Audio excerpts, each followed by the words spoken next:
Você tem medo de quê? Qual o seu medo? Qual o seu pavor? Qual a sua paura? Eu conheço gente que tem medo de escuro. Eu conheço uma pessoa que tem medo de asas. Tudo que tem asa. Então, uma pessoa que se apavora quando vê uma borboleta voando. Ora, uma borboleta você faz assim, já era borboleta, não tem mais borboleta. Mas a pessoa morre de medo de uma borboleta. Então, por que nós temos medo das coisas? Na realidade, o medo é uma defesa. O medo é um instinto natural de todo ser humano de sobrevivência. Porque se nós não tivéssemos medo, nós pularíamos de uma montanha, nós mergulharíamos no mar, num navio. Mas o medo nos segura para nós não morrermos, para nós mantermos a nossa integridade física, pelo menos. Mas tem pessoas que têm uns medos estranhos. Eu estava assistindo um documentário no Netflix, é um documentário produzido pela NetGeo, daquela revista que agora faz documentários também, e era das pessoas que têm medo de fim do mundo.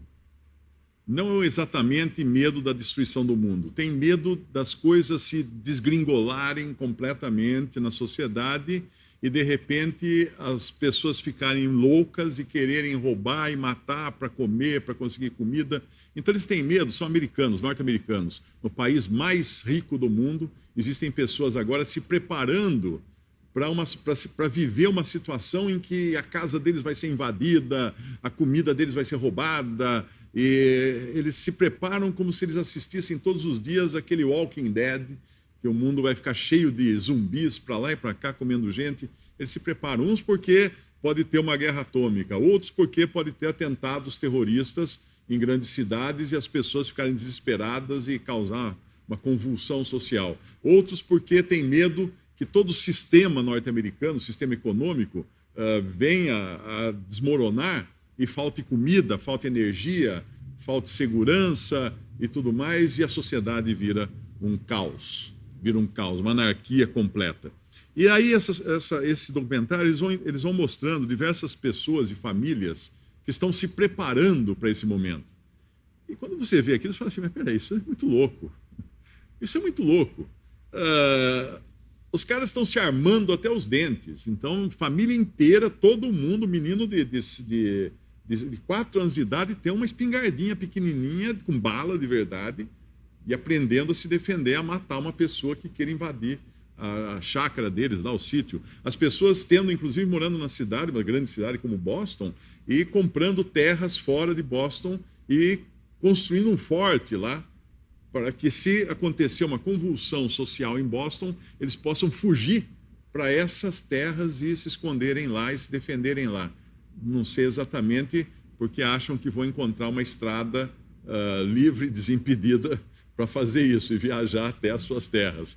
E quando chegar lá, já deve ter gente lá comendo a comida que ele armazenou. Pessoas armazenando comida para um ano, fazendo coisas, gastando dinheiro. Um lá construiu uma piscina enorme para armazenar água, e os filhos são proibidos de nadar de dia, mesmo que seja calor. Só podem nadar à noite, porque eles não podem nadar com protetor solar.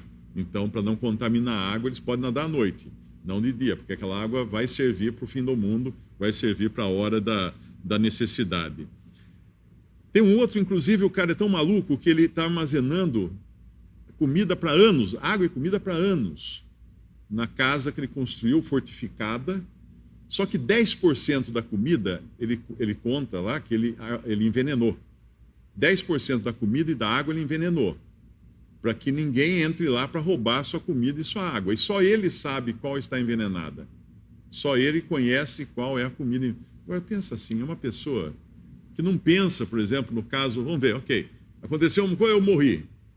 Agora um coitado lá com fome consegue arrombar a casa para pegar comida e vai morrer. Então, são pessoas extremamente, além de egoístas, extremamente medrosas. E por que eles têm medo? Porque eles têm medo de morrer. Eles têm medo de perder a sua vida aqui nesse mundo, têm medo de perder a sua posição nesse mundo, têm medo de perder as vantagens que a sociedade americana lhe dá. Eles têm medo de perder tudo isso.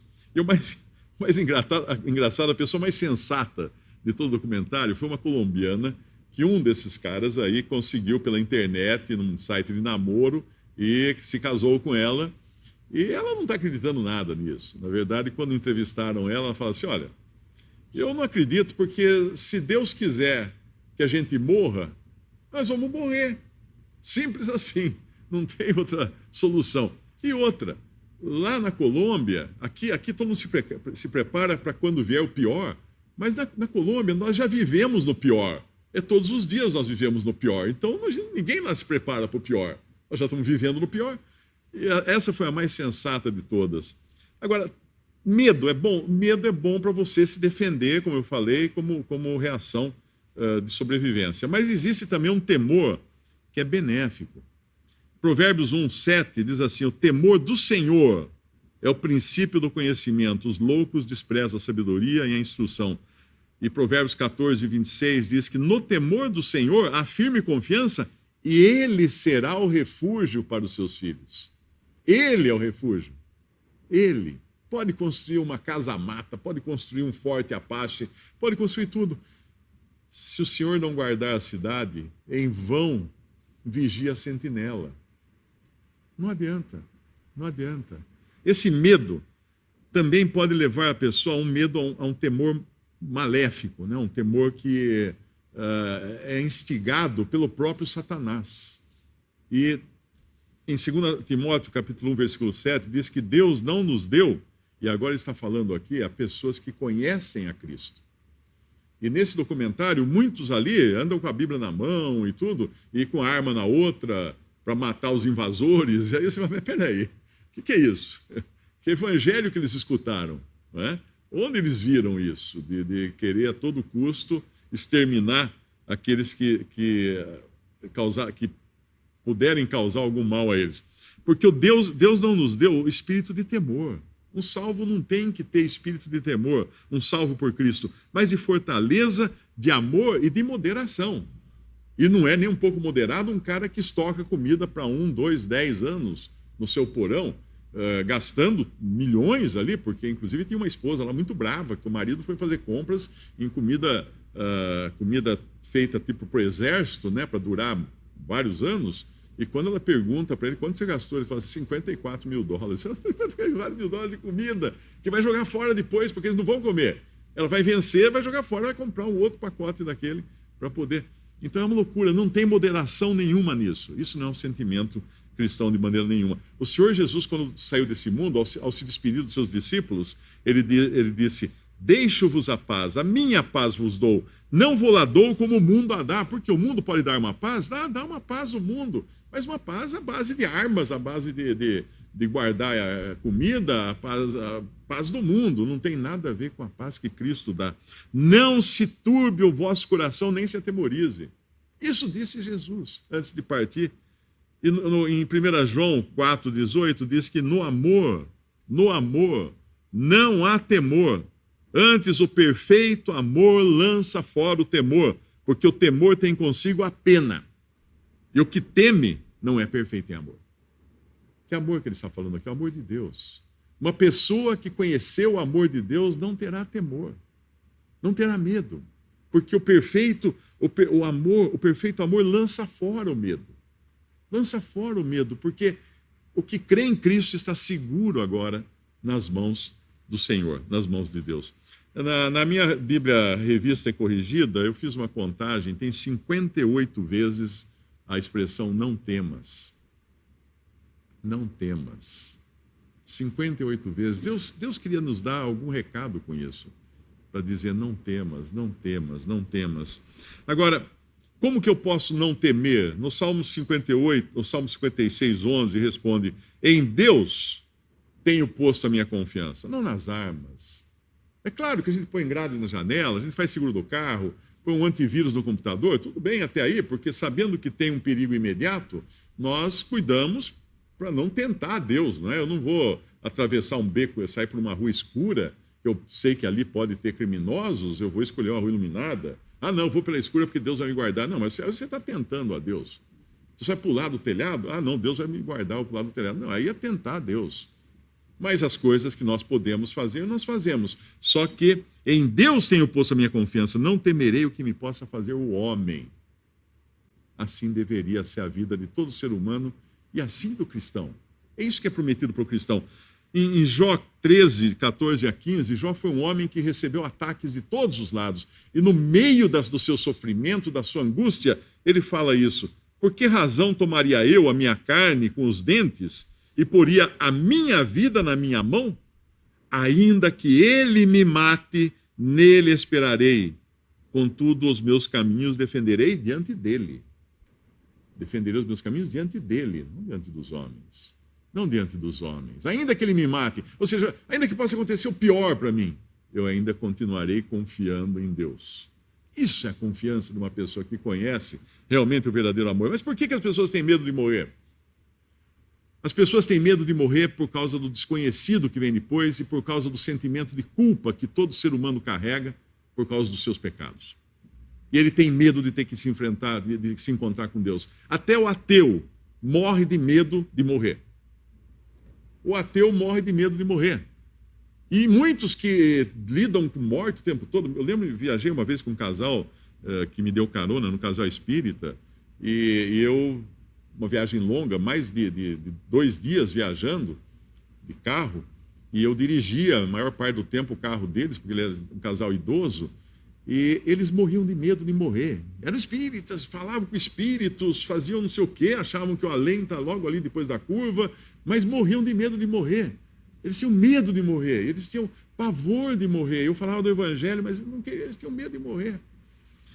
Aos homens está ordenado morrerem uma vez, diz Hebreus capítulo 9, versículo 27. Vindo depois disso o juízo.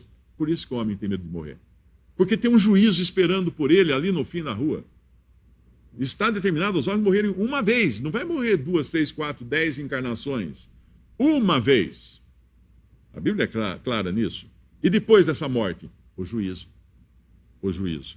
E Hebreus 10, 31 fala assim: horrenda coisa é cair nas mãos do Deus vivo. Então, se você tem medo de morrer e você ainda não tem a sua salvação assegurada, tenha medo sim. Tenha mais medo ainda. Tenha horror, tenha pavor de morrer. Porque o que espera depois da morte é o juízo. E não tem escapatória nesse juízo. Ninguém pensa que vai chegar na presença de Deus e falar assim: eu fiz 10 pecados, mas eu fiz 20 boas obras. A minha balança está melhor aqui. Não.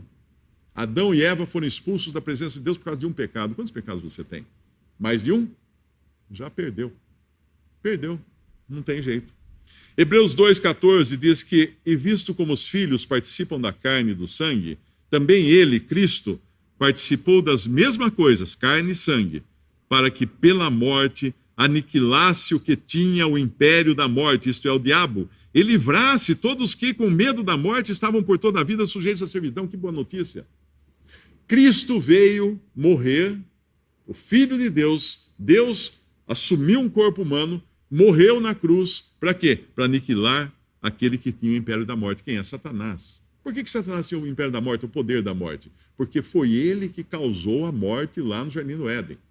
Quando ele tentou Adão e Eva, e Deus falou assim: no dia em que comeres desse fruto, morrereis. É como se daí para frente Deus sempre lembrasse Deus: lá, ó, aquele ali pecou, ó, o senhor não vai matar ele? É como se ele estivesse o tempo todo cobrando aquela sentença que Deus colocou sobre o homem pecador no Jardim do Éden. Por isso que ele tem o poder da morte, mas ele foi destruído, esse poder. Na cruz, Cristo morreu para esmagar a cabeça da serpente, que é Satanás, para que livrar todos os que com medo da morte estavam por toda a vida sujeitos à servidão. Em Apocalipse 1, 17 e 18 diz: quando o vi, caí aos seus pés como morto, quando viu o Senhor Jesus. Quando João, o apóstolo, viu a Cristo nas suas vestes de juiz, como ele virá para julgar um dia, como filho do homem, João escreve assim: caí como morto. Porém, ele pôs sobre mim a sua mão direita, dizendo: não temas, não temas. Eu sou o primeiro e o último, e aquele que vive. Estive morto, mas eis que estou vivo pelos séculos dos séculos, e eu tenho as chaves da morte e do Hades. Algumas traduções falam inferno. Hades é aquele estado em que a pessoa fica depois de desencarnar. A sua alma e o seu espírito ficam no Hades, o corpo fica no cemitério, onde quer que tenha sido enterrado ou destruído, até o dia da ressurreição, quando o espírito, alma e corpo se juntarão novamente para toda a eternidade. Os salvos, para ficarem eternamente com espírito, alma e corpo no céu, na presença de Cristo. Os perdidos, para ficarem espírito, alma e corpo eternamente no lago de fogo, onde não acaba mais o sofrimento. Em João 5,24, o Senhor Jesus disse: em verdade vos digo que quem ouve a minha palavra e crê naquele que me enviou tem a vida eterna, não entra em juízo, mas passou da morte para a vida. Que coisa maravilhosa essa! Se o medo da morte do ser humano é porque tem um juízo esperando por ele na esquina, e agora? Quando nós sabemos que quem ouve a palavra de Deus e crê naquele que Deus enviou, o seu próprio Filho, tem a vida eterna, não entra em juízo, mas passou da morte para a vida. Deus fala na sua palavra que se você crê em Jesus como seu Salvador, você não passará pelo juízo final. Por que passaria? Se ele morreu para pagar pelos seus pecados, você ia chegar lá para ser julgado de quê? Os seus pecados foram pagos. Se eu devo uma conta no armazém da esquina e um amigo meu vai lá e paga, aí um belo dia eu estou passando e falo, puxa, eu preciso ir lá ver se ele me perdoa essa dívida. Eu entro no armazém e falo, ô, seu João, aquela minha conta, aí você não quebra o galho, perdoa. Que conta, Mário? A conta que eu tenho. Não, você não tem mais nenhuma conta aqui. Como não? Um amigo seu passou aqui e pagou tudo. Isso foi o que Cristo fez. Pagou pelos pecados de todos aqueles que creem nele. E hoje não entra em juízo aquele que crê em Jesus. E Hebreus 9, de 13 a 14, diz que se o sangue dos touros e bodes e a cinza de uma novilha espargida sobre os imundos os santificam, quanto à purificação da carne, quanto mais o sangue de Cristo, que pelo Espírito Eterno se ofereceu a si mesmo imaculado a Deus, purificará a vossa consciência das obras mortas para servirdes ao Deus vivo. Ele está se referindo ao sacrifício do Antigo Testamento, quando animais eram mortos no lugar do pecador. Mas aquilo não valia. Era só para lembrar que um dia Deus iria enviar um cordeiro perfeito, seu próprio filho, para morrer no lugar do pecador. Mas agora, em Hebreus 9, 26 a 27, agora na consumação dos séculos, uma vez se manifestou o Cristo para aniquilar o pecado pelo sacrifício de si mesmo, e como aos homens está ordenado morrerem uma vez, vindo depois disso o juízo, assim também Cristo, oferecendo-se uma vez para tirar os pecados de muitos, aparecerá segunda vez sem pecado aos que o esperam para a salvação. Você o espera para a salvação ou você o espera para o juízo? Se você ainda não creu em Jesus como seu Salvador e Senhor, você o espera para juízo. Mas ele virá para os que esperam para a salvação. Porque tendo a lei sombra dos bens futuros, continua explicando em Hebreus 10, e não a imagem exata das coisas, nunca, pelos mesmos sacrifícios que continuamente se oferecem em cada ano, pode aperfeiçoar o que a eles se chegam. De outra maneira, teriam deixado de se oferecer, porque purificados uma vez, os ministrantes nunca mais teriam consciência de pecado. Se aqueles sacrifícios de animais que no judaísmo eram oferecidos continuamente valessem alguma coisa, os que ministravam, os que ofereciam o sacrifício, nunca mais teriam consciência de pecado. Nunca mais teriam a consciência purificada de pecado. O que significa isso? Quem tem uma consciência purificada não tem mais consciência de pecados. Como assim não tem mais? O medo do juízo é removido, uma vez que Deus já lidou com todos os pecados dessa pessoa lá na cruz, quando Cristo morreu. Quem tem consciência de pecado, por sua vez, vive no temor, no terror, no horror de ser julgado por Deus por causa dos seus pecados e não pode desfrutar de paz com Deus. Você tem consciência de pecados ou não? Não estou falando aqui de você, eu fiz uma bobagem, eu contei uma mentira, eu pequei ontem, tudo, e você ficar com a consciência atribulada por causa disso. Não é isso. Quando um cristão pratica um pecado, Deus o disciplina. Ele tem que confessar o seu pecado a Deus. Mas o seu perdão já foi garantido lá atrás. Tanto é que você não encontra, anote isso, você não encontra em nenhum lugar do Novo Testamento pessoas que tenham crido em Jesus pedindo perdão a Deus. Nunca. Uma pessoa que já creu em Jesus não vai pedir perdão a Deus, porque o perdão ela já tem. Já lhe foi garantido no dia em que se converteu. Vai confessar seus pecados a Deus, mas o perdão já tem garantido desde o dia em que se converteu. 2 Coríntios 5,11 diz assim: assim que, sabendo o temor que se deve ao Senhor, persuadimos os homens à fé. O que é isso? É quando pregamos o Evangelho. Nós mostramos que uma pessoa que ainda não tem a sua consciência purificada de pecados, porque os seus pecados ainda estão sobre si, ainda não passou pela fé em Cristo Jesus para ter os seus pecados todos perdoados, essa pessoa precisa temer realmente a Deus. Para isso, nós, sabendo o temor que se deve ao Senhor, persuadimos o homem à fé. Creia em Jesus como seu Salvador. Creia para ter os seus pecados todos perdoados hoje, agora. E entrar já, desfrutar dessa salvação perfeita e gloriosa. Como nunca mais ter consciência de pecado? Em Hebreus 10, de 9 a 14, diz o Senhor Jesus falando: eis aqui venho para fazer, ó Deus, a tua vontade. Isso era profético. Ele estava anunciando a sua vinda ao mundo. Na qual vontade temos sido santificados pela oferta do corpo de Jesus Cristo, feita uma vez. Uma vez. Pela oferta do corpo dele, uma vez somos santificados. E assim todo sacerdote lá do Antigo Testamento aparece cada dia ministrando, oferecendo muitas vezes os mesmos sacrifícios que nunca podem tirar pecados. Mas este, Jesus, havendo oferecido um único sacrifício pelos pecados, está assentado para sempre à destra de Deus. Por quê? Porque a obra foi consumada. Ele terminou o serviço. Não tem mais nada para ser feito. Porque com uma só oblação, um só sacrifício, aperfeiçoou para sempre os que são santificados. O que santificados? Separados. Quando eu lavo os copos na minha cozinha, eu pego os copos sujos de um lado, lavo e ponho do outro lado. Agora estão limpos. É isso que Cristo faz com uma pessoa suja de seus pecados.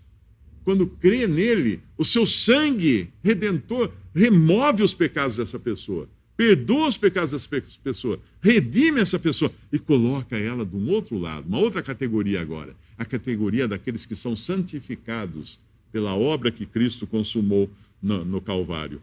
Em Hebreus 10, 15 fala também: o Espírito Santo nos testifica. O Espírito Santo nos testifica isso, nos garante isso, porque depois de haver dito: este é o concerto que farei com eles, depois daqueles dias, diz o Senhor: porei as minhas leis em seu coração e as escreverei em seus entendimentos, e acrescenta: e jamais me lembrarei de seus pecados e de suas iniquidades. Deus passa uma borracha nos pecados daquele que creu em Jesus como Salvador. Tem a história da menininha que ela estava fazendo uma lista dos seus pecados, e aí ela ficou aflita, derramou um copo de água em cima da folha e borrou tudo. Ela olhou, aí ela entendeu. Foi isso que aconteceu com os seus pecados quando ela creu em Jesus. Deus não consegue mais ler a lista dos seus pecados, porque o sangue de Cristo borrou todos os seus pecados, apagou os seus pecados. Ora, onde há remissão dos pecados, remissão, tirada dos pecados, não há mais sacrifício pelo pecado. Tendo, pois, irmãos, ousadia para entrar no santuário, o santuário é a presença de Deus, pelo sangue de Jesus, pelo novo e vivo caminho que ele nos consagrou pelo véu, isto é, pela sua carne, e tendo um grande sacerdote sobre a casa de Deus, cheguemo-nos com verdadeiro coração, inteira certeza de fé, tendo os corações purificados da má consciência e o corpo lavado com água limpa, retenhamos firmes a confissão da nossa esperança, porque fiel é o que prometeu. Deus que prometeu que uma pessoa que crê em Jesus nunca entrará em juízo, já teve os seus pecados todos lavados, todos perdoados, ele é fiel, esse Deus. E nós cremos nele. Nós cremos nele.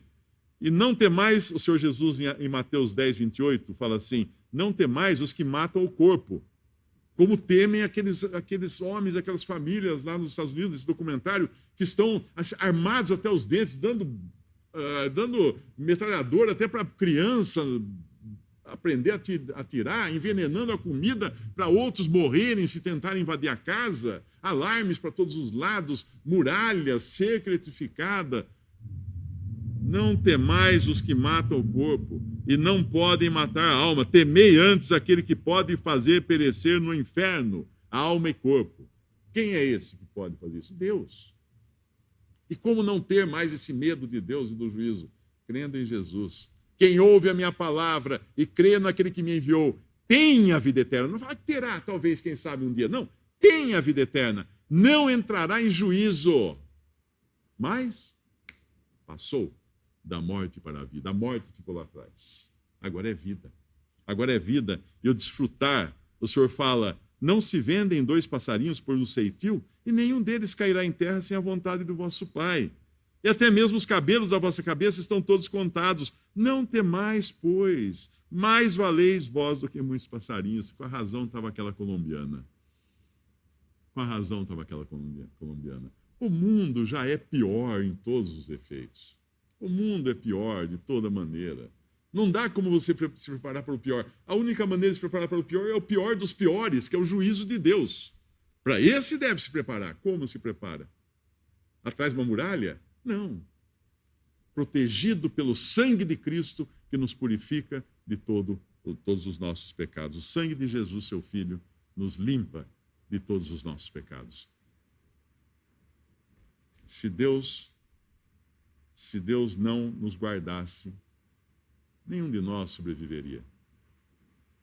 A minha próxima batida do coração será por misericórdia de Deus apenas. Porque se Ele fizer assim, o coração para. Por mais preparativos que eu tenha feito na minha vida, para. Então, creia em Jesus como seu Salvador. Essa é a maior preparação que você pode fazer. E receba essa salvação e desfrute dela. Saiba que já está perdoado. Não fique na inquietude do medo de encontrar-se com Deus, porque não vai ter nada para você declarar no imposto de renda do juízo final, porque tudo já foi pago por Cristo na cruz. Vamos dar graças a Deus. Nosso Deus e nosso Pai, nós agradecemos, ó Pai, pela salvação perfeita e gloriosa que Tu deste, Pai. Pedimos que, porventura, alguém que esteja escutando esta mensagem tem medo da morte, medo do juízo, medo do inferno, do lago de fogo. Pai, toca esse coração para que creia na Tua palavra, para que saiba que fiel é aquele que prometeu dar vida eterna a todo o que crê em Jesus. Nós pedimos isso agradecendo em nome de nosso Senhor e Salvador Jesus. Amém.